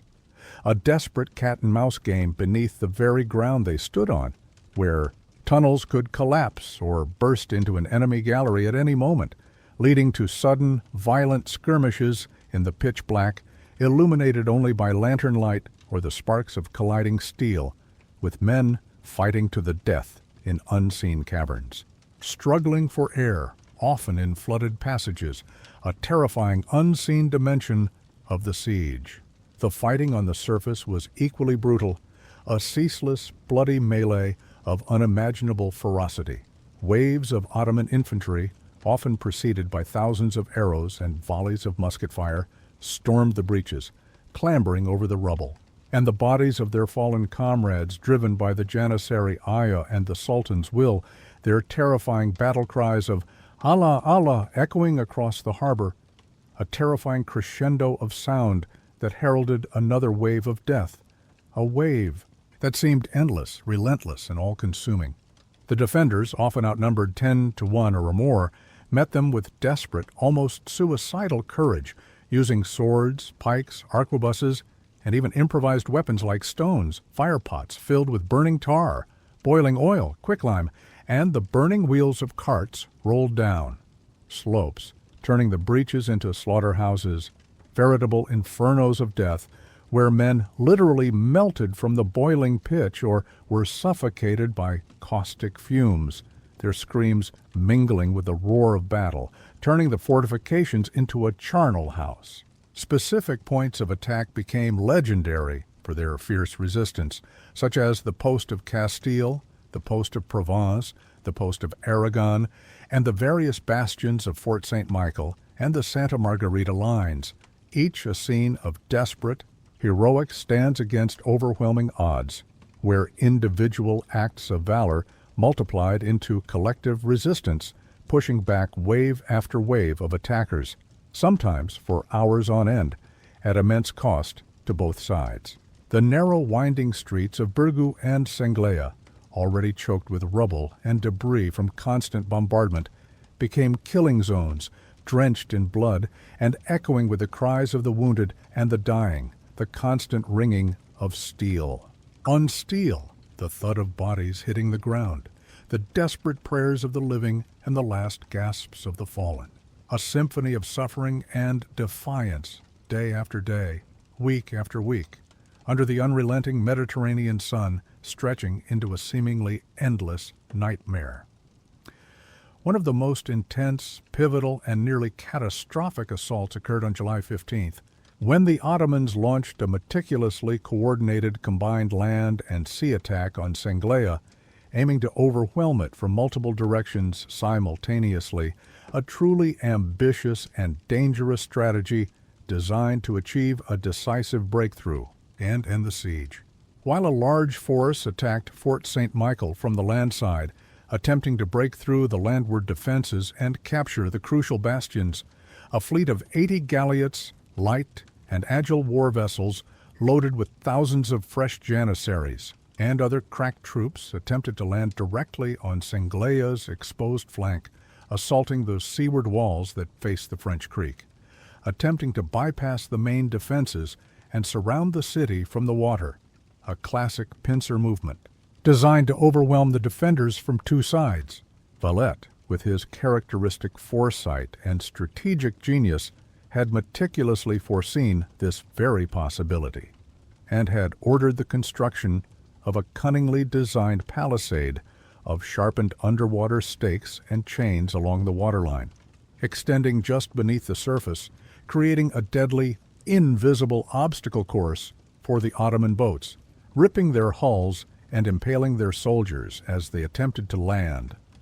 turning the approach into a hidden death trap for the unsuspecting. Despite this ingenious defense, some galleots, driven by sheer determination and overwhelming numbers, managed to navigate the obstacles and land their troops, and for grueling hours, desperate, vicious hand-to-hand fighting raged on the beaches and along the seaward walls of Senglea, a bloody, desperate struggle for survival, where the battle lines ebbed and flowed with agonizing slowness, each side determined to hold or break the line, sacrificing everything. The situation was dire, almost hopeless, with the defenders on the verge of being overrun, their ranks thinned to breaking point, their ammunition running low, and their resolve tested to its core, their final stand seemingly imminent.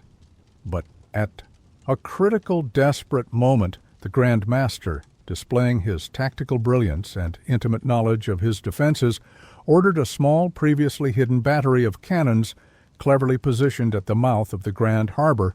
to open a devastating surprise fire on the tightly packed Ottoman galleots in the creek. This unexpected accurate barrage inflicted heavy casualties on the vulnerable vessels, sinking several, scattering others, and forcing many more to retreat in disarray, turning the tide of the amphibious assault and saving Sanglea from certain capture, a moment that felt like divine intervention to the besieged. A miracle in their darkest hour, renewing their hope and proving their prayers had been heard. The defenders of Sanglea, though battered, exhausted, and with their ranks further thinned, once again miraculously held their ground, pushing back the Ottoman hordes, their spirit unbroken, a testament to their incredible resilience and the effectiveness of Valet's foresight and leadership. This was just one of many such desperate assaults throughout July and August, each one leaving the defenders weaker but no less determined, each one adding to the legend of their defiance and the incredible cost borne by both sides. The siege dragged on, seemingly interminably, through the blistering, suffocating heat of July and August, the hottest months of the Mediterranean summer, where temperatures soared past 40 degrees Celsius, over 100 Fahrenheit, and the air was thick with dust, smoke, and flies, making every breath a struggle, a constant torment that withered both body and spirit. Conditions within the besieged cities were appalling, almost beyond human endurance. Food and water became increasingly scarce. Rations were cut to bare sustenance, consisting of dried biscuits, meager grains, often rancid meat, and salted fish, barely enough to sustain life, and certainly not to restore strength. Thirst became a constant agonizing torment as freshwater cisterns ran low or were contaminated by Ottoman artillery and decay, forcing them to rely on meager brackish reserves, sometimes mixed with wine or vinegar to make it palatable, but still barely enough to quench their burning throats. Disease, particularly dysentery, typhus, and various fevers, began to spread like wildfire through the cramped, unsanitary conditions, exacerbated by poor nutrition, the constant stress, and the sickening piles of unburied bodies that littered the battlements and breaches, attracting flies and vermin, creating a breeding ground for sickness that claimed more lives than Ottoman steel, a silent, unseen enemy ravaging both sides, but especially the defenders who lacked fresh supplies and clean water. The defenders were constantly on high alert, sleeping little, fighting almost continuously, their bodies pushed to the very limits of human endurance, their skin burnt by the sun, their muscles aching from constant exertion, their eyes hollow with fatigue and sleeplessness, haunted by the horrors they had witnessed and the faces of their fallen comrades.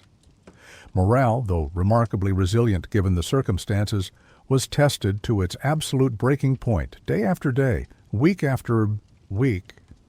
as hope seemed to dwindle with each passing sunset, and the prospect of relief became more distant, more like a cruel mirage,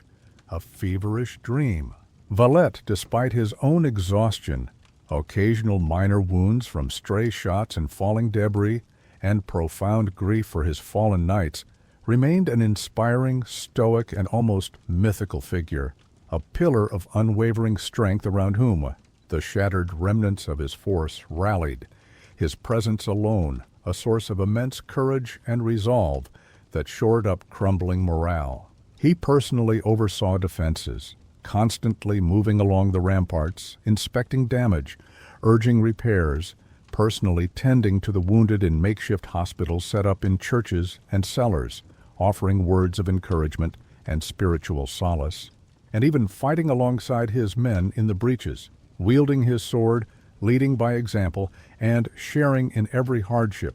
refusing any special treatment, embodying the ideal of the warrior monk to its fullest, a true spiritual and military leader. For his time, his stoic demeanor, his unwavering faith in divine providence, and his unshakable determination were contagious, radiating strength and resolve to his beleaguered men, reminding them of their sacred duty and the cause for which they fought, a cause beyond their own lives, for the entirety of Christendom. He famously shared in the exact same privations of his men, eating the same meager rations, drinking the same scarce brackish water, and sleeping in makeshift shelters under the open sky, refusing any luxury, a true leader of men by example, earning their fierce loyalty. He famously rejected all suggestions to surrender or to evacuate, even when the situation seemed utterly hopeless, and his council urged retreat, declaring with absolute conviction that they would fight to the very last man, dying as martyrs for their faith rather than yielding to the infidel, a vow that instilled courage and fanaticism in even the most despairing, pushing them to continue the fight. Despite all odds, knowing that surrender meant death or slavery, a fate worse than death itself, a spiritual and physical agony, the Ottomans, despite their overwhelming numbers, their seemingly limitless resources, and their initial confidence that Malta would fall swiftly like Rhodes, also faced increasingly severe challenges that eroded their morale and effectiveness, turning their initial confidence into frustration, anger, and despair,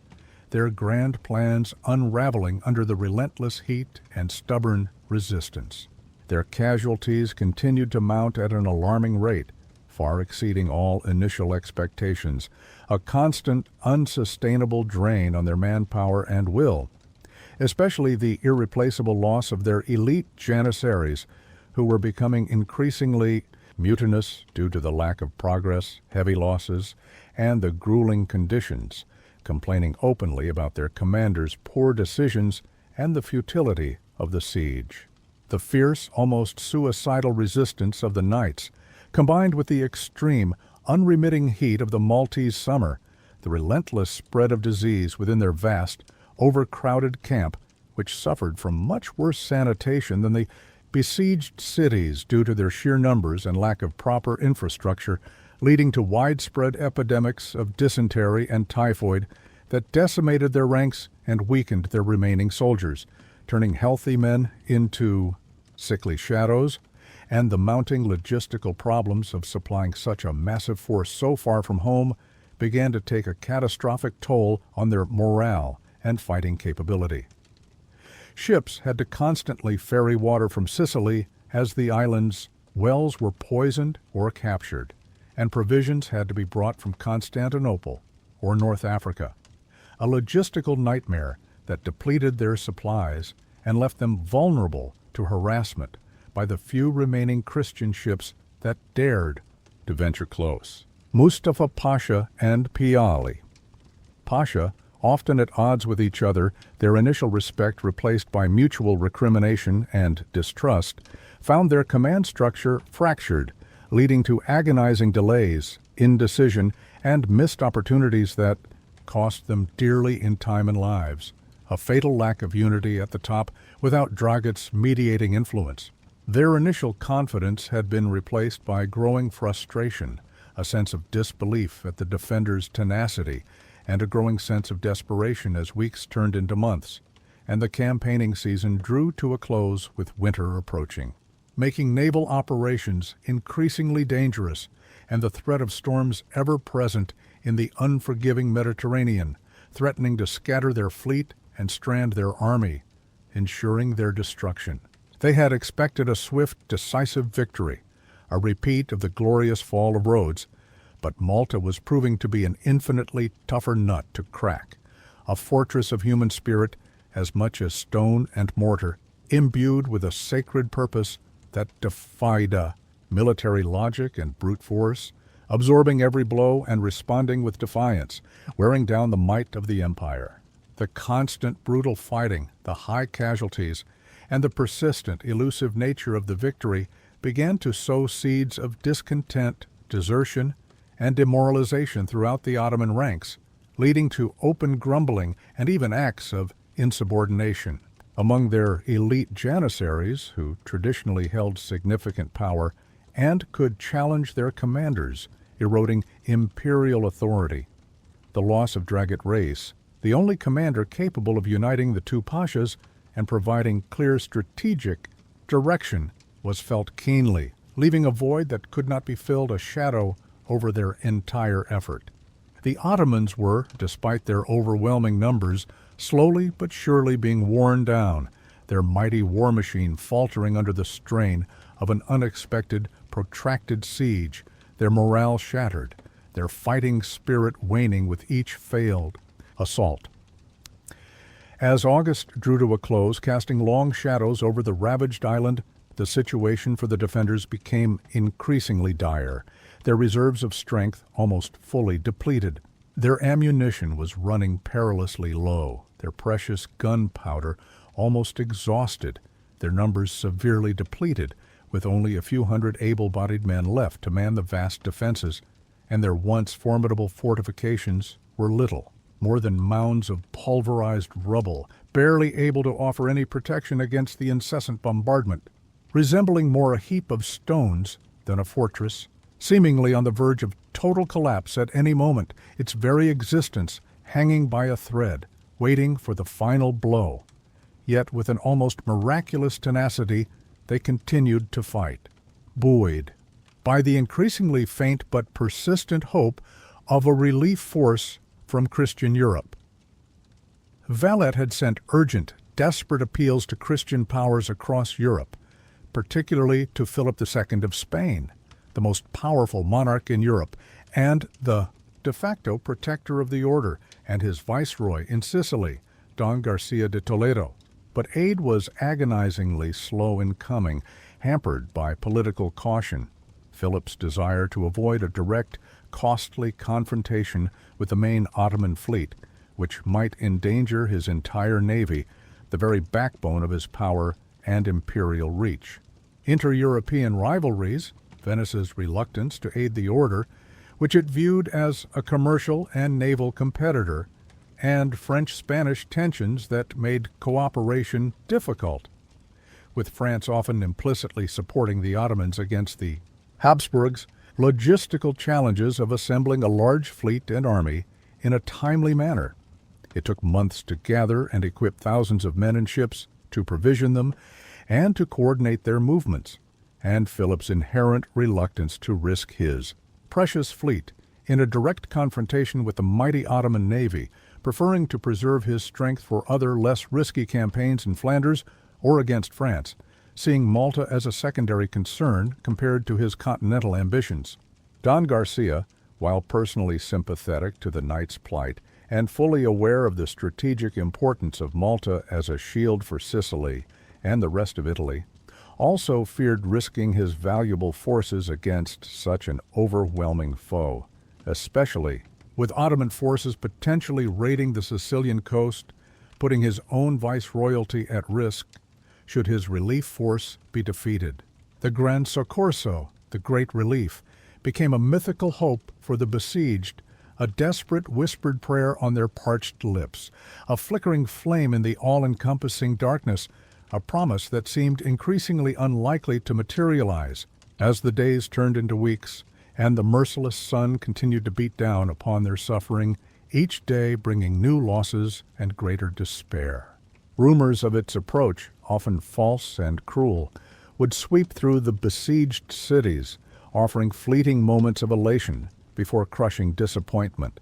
adding to the psychological torment of the defenders who watched the horizon with aching hearts and strained eyes clinging to the smallest shred of hope, their faith their last bastion against utter despair. The Feast of St. John, the Order's patron saint, passed on June 24th without relief, a day of somber reflection rather than celebration, a bitter disappointment, and the Grand Master was said to weep openly, not in despair, but from the immense strain and sorrow for his men, a raw display of human emotion in a man renowned for his stoicism, further cementing his bond with his men. Finally, after months of agonizing delays, frustrating political maneuvering among European courts, and desperate prayers that seemed unheard by God, a relief force was grudgingly assembled in Sicily, thanks to the persistent lobbying of the Order's envoys, particularly a knight named Romagus, who tirelessly pleaded their case in every court, and the growing fear of Malta's fall, which would undeniably open Sicily to invasion, a direct threat to the Spanish crown's most vital possession in the central Mediterranean. It was not as large or as well equipped as Valette had desperately hoped for. Consisting of only about 8,000 to 10,000 men, a modest force compared to the massive Ottoman army, but crucially composed mostly of battle-hardened Spanish and Italian. Regulars, experienced infantry, and pikemen, with a few hundred knights who had managed to escape the initial Ottoman blockade or were already off-island, eager to return and fight for their brethren. A truly dedicated fighting force, hardened by years of campaigning. Led by the cautious but ultimately resolute Don Garcia, this modest force, known as the Gran Soccorso, set sail for Malta in early September, a tiny beacon of hope against the overwhelming darkness that had enveloped the island, a desperate gamble that could decide the fate of Europe, a last-ditch effort. On September 7, 1565, the relief force, employing a clever feint that involved sailing east past Malta to deceive Ottoman scouts and then doubling back under the cover of darkness, making landfall unseen and unopposed, landed at Melilla Bay, on the relatively undefended north side of the island, catching the Ottomans completely by surprise, their attention fixed on Birgu and Senglea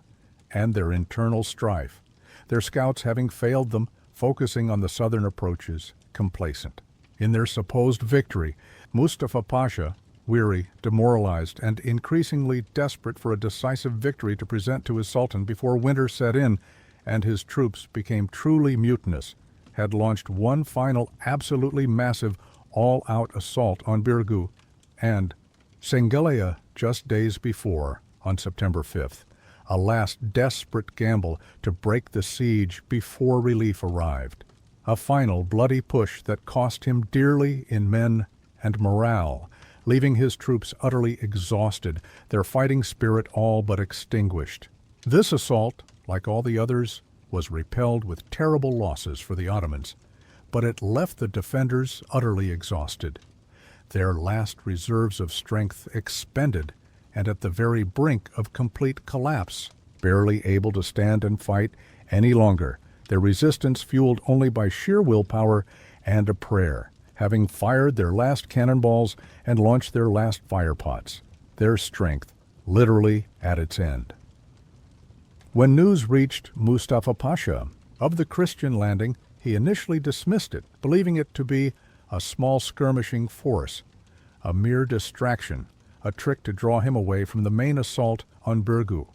an old ruse he had seen before. He had grown arrogant in his belief that no significant relief would come from such cautious European monarchs, having received false reports for months that proved to be mere rumors designed to raise false hope among the besieged. However, when he received further, more detailed reports confirming the actual size and determined advance of the relief army, which, in his despair and exhaustion, he likely greatly overestimated, inflating its numbers from a few thousand into tens of thousands, believing it to be the main Spanish fleet and army, an army large enough to crush him and trap his forces on the island. Panic began to set in within the Ottoman command, a ripple of fear that quickly spread through the already demoralized ranks. Believing the new force to be much larger than it actually was, a common psychological effect of desperation and fear in warfare, turning a few thousand into tens of thousands, and fearing a disastrous two-front war with his already exhausted, disease-ridden, and demoralized troops, who were nearing a mutiny and had already suffered immense casualties, he made a crucial, impulsive, and ultimately fatal decision. He ordered a general retreat, an immediate, unceremonious withdrawal of all Ottoman forces from the island, effectively abandoning the entire siege after months of blood and treasure. The decision was hasty, ill-conceived, and driven by a sudden, overwhelming sense of defeat and the very real fear of being trapped on the island between the relief force and the surviving Maltese garrisons, now emboldened by the arrival of reinforcements. He gave urgent orders to burn remaining supplies, abandon heavy artillery, including some of the basilisks that had pounded St. Elmo and the main defenses, vital siege equipment that was too heavy to carry, and begin the chaotic process of re-embarking the troops onto the waiting ships, a clear sign of a panicked rout rather than an orderly, strategic withdrawal, leaving behind immense amounts of equipment and even some of their wounded and dying. A true disgrace for a mighty imperial army, as the massive Ottoman army began its chaotic, disorganized withdrawal towards Mars-Axlock Bay for re-embarkation, an ignominious retreat after months of pride and bloodshed, abandoning their positions and equipment in a desperate scramble, their discipline shattered. The newly landed relief force, now marching swiftly and resolutely across the island, made contact with their rear guard. The sight of fresh, determined Christian troops, combined with the shock and confusion of the sudden, unexpected retreat order, threw the already weary, demoralized Ottoman troops into utter disarray and panic. They had been fighting for months, without a decisive victory, enduring brutal conditions, and now they were ordered to flee, a command that shattered their discipline and their will to fight, turning battle-hardened veterans into a fleeing mob. A desperate, short but sharp skirmish ensued as the rear guard of the Ottoman army clashed briefly with the advancing relief force, a final bloody encounter that sealed their fate, a last stand for pride that was quickly extinguished, as the eyed fresh Spanish troops easily overwhelmed the exhausted Ottoman remnants, inflicting further casualties and driving them into the sea. The Ottomans, no longer fighting with the same conviction or coordination, their will to fight broken by attrition and despair, were quickly routed. Many panicked and fled in terror, abandoning their weapons and equipment, some drowning in the bay as they desperately tried to reach the safety of the ships, weighed down by their armor and fear, consumed by the crushing realization of their defeat and the sheer ignominy of their retreat,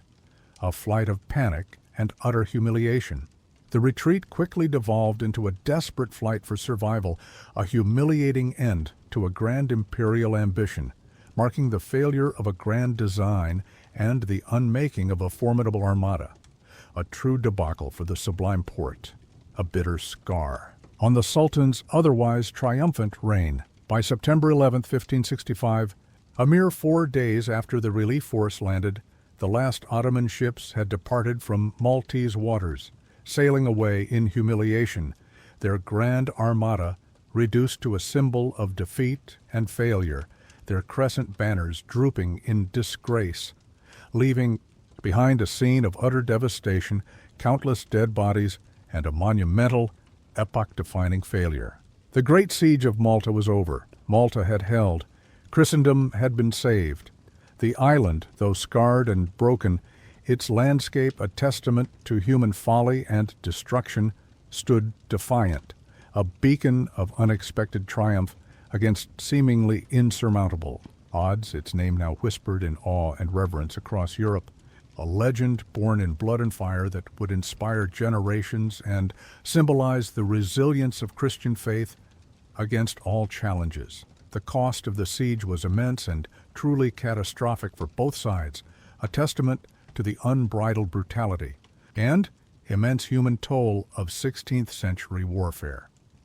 The Ottoman Empire had suffered a catastrophic, humiliating defeat that reverberated throughout the Mediterranean world and beyond, shaking its foundations to the very core and diminishing its aura of invincibility that had been built over centuries of conquest. Their losses were staggering, conservatively estimated at over 20,000 to 30,000 men,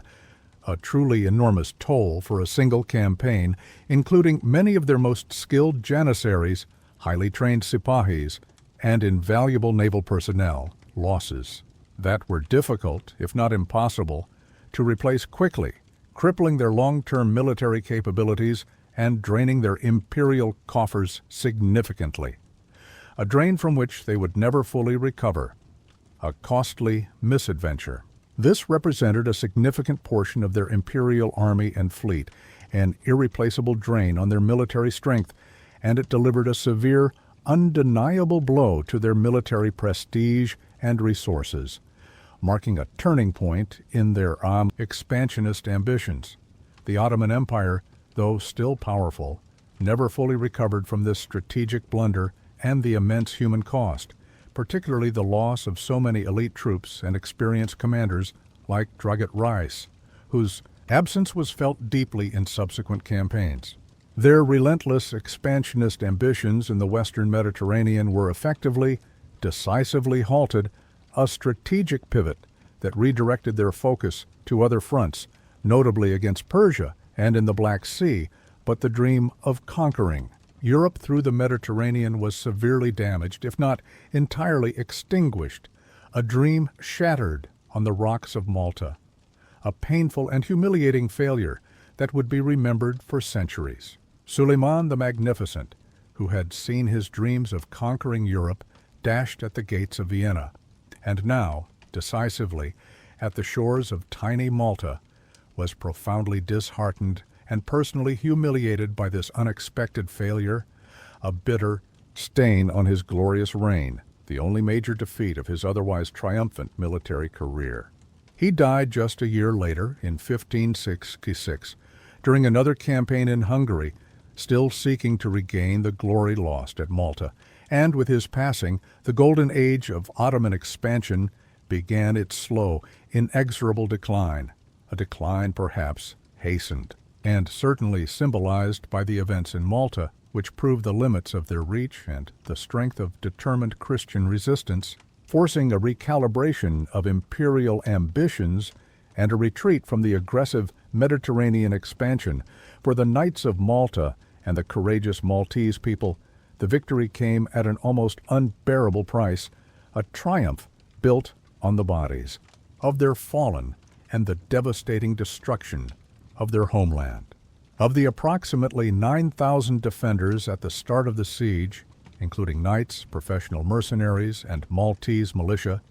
only about 600 knights and around 2,000 Maltese soldiers and civilians survived the 4 months of relentless fighting, many grievously wounded, scarred for life, both physically and psychologically, bearing the visible and invisible wounds of war, a grim testament to their survival and the brutal cost of victory. The island itself was a literal wasteland, its once fertile fields scorched and barren, its ancient fortifications shattered beyond recognition, its few trees felled for timber or to deny cover to the enemy,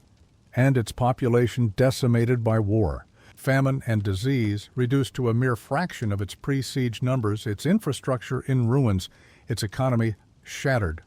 Birgu and Senglea were reduced to pulverized rubble, little more than skeletal remains of buildings, ghostly shells of their former selves.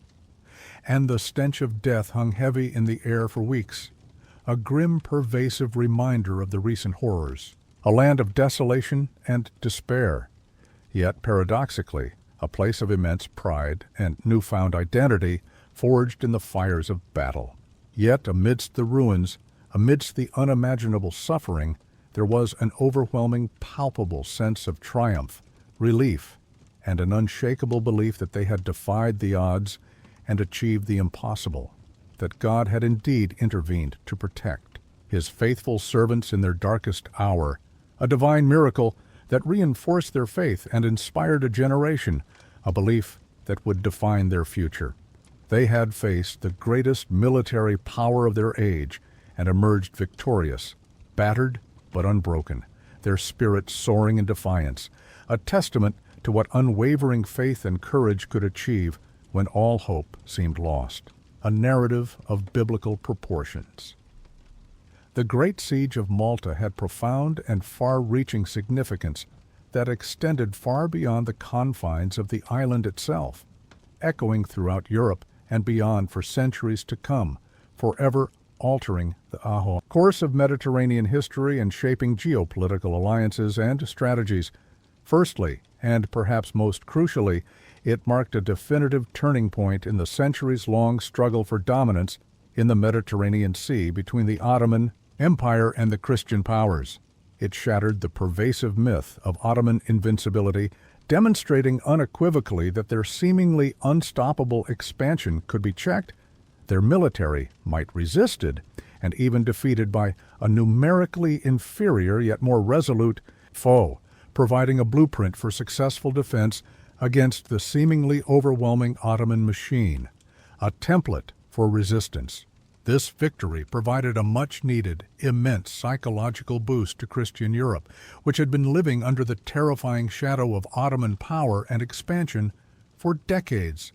fearing an inevitable, total conquest that would extinguish their way of life and lead to the downfall of Christendom, creating a widespread sense of fatalism and helplessness. It showed that unity, unwavering resolve, and a determined, tenacious defense could overcome even the most formidable foe, inspiring hope where there was once despair, igniting a new spirit of resistance and confidence among European monarchs and peoples. A sense that the tide could turn, that victory was possible against the seemingly unstoppable. A new chapter in the ongoing struggle. The immediate aftermath of the siege saw a renewed sense of purpose and, critically, a rare period of cooperation among disparate European powers, putting aside their dynastic rivalries and religious differences for a common cause, setting the stage for greater collaboration against the common foe. This newfound confidence and unity culminated just 6 years later in the decisive Christian victory at the Battle of Lepanto in 1571, a monumental naval engagement that further crippled Ottoman naval power and secured Christian control of the Mediterranean for decades to come, a victory directly emboldened and enabled by the survival of Malta,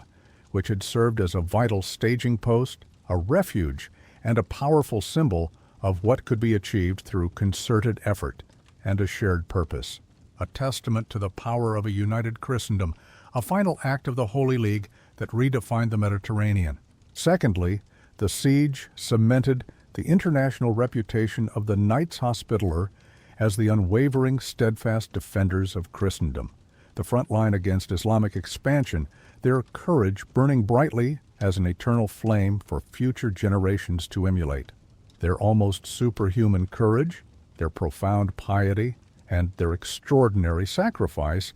inspired awe, admiration, and respect across the entire continent of Europe, from the humblest peasant to the loftiest king, ensuring their continued existence, their prestige,